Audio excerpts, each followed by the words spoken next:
নমস্কার বন্ধুরা, সবাইকে স্বাগত জানাই আমার চ্যানেলে। আজকে আমি চারাপোনা মাছ, আলু আর স্প্রিং অনিয়ন দিয়ে পাতলা ঝোলের রেসিপি শেয়ার করছি। প্রথমে মাছগুলো ভালো করে পরিষ্কার করে ধুয়ে নিয়ে নুন হলুদ মাখিয়ে কড়াতে সর্ষের তেল গরম করে হালকা করে ভেজে তুলে নিচ্ছি।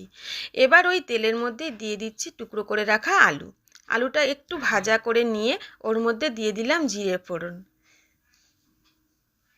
তার মধ্যে এবার দিয়ে দিচ্ছি গ্রেট করে রাখা আদা, দিয়ে ভালো করে একটু ভেজে নেব যাতে আদার গন্ধটা চলে যায়। এবার একটা বাটির মধ্যে একটু জিরে গুঁড়ো, ধনে গুঁড়ো আর হলুদ দিয়ে অল্প একটু জল দিয়ে গুলে রেখে দেব। দিয়ে দেব সেই মশলাটা, দিয়ে তার মধ্যে দিয়ে দিচ্ছি একটু টমেটো আর পরিমাণ মতো নুন, দিয়ে ভালো করে কষিয়ে নিয়ে দেব চেরা কাঁচা লঙ্কা, দিয়ে এবারও ভালো মতন কষিয়ে নেব যতক্ষণ না মশলার গন্ধটা পুরোপুরি চলে যায়।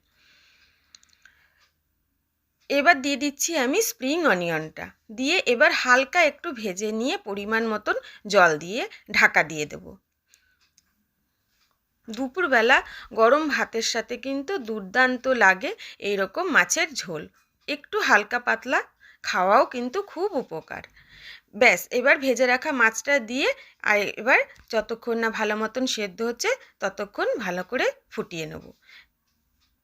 কেমন লাগলো? যদি ভালো লেগে থাকে তাহলে কিন্তু একটু অবশ্যই কমেন্ট করে জানাবেন। ধন্যবাদ পুরো ভিডিওটি দেখার জন্যে।